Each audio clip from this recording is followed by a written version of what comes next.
praėjo kelionė sklandžiai. Turiu labai daug turinio, storius mečiau, bet paeditint reelsų nebuvo, kada ir taip miego trūksta. Kaip visada iš kalnų įdegęs grįžtu ir kaip prikimštas kalakutas čia visada valgau ženkliai daugiau. Sunku atsisakyti namų šeimininkių skanaus maisto apskritai. Sakartvele, Gruzijoje maistas yra tiesiog nuostabus. Grįžtu namo už kelių dienų, šoksiu ant svarstyklių, pažiūrėsiu, kiek priaugau svorio.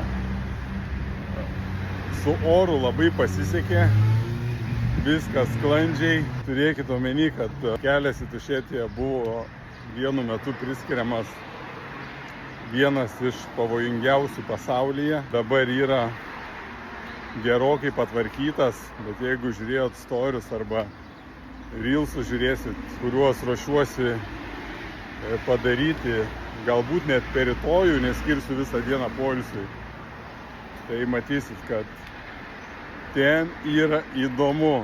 Ta prasme, taip arti Lietuvos, tokie kalnai, tokie keliai, tokia kultūra, tiek įspūdžių daug, neįkainojama patirtis.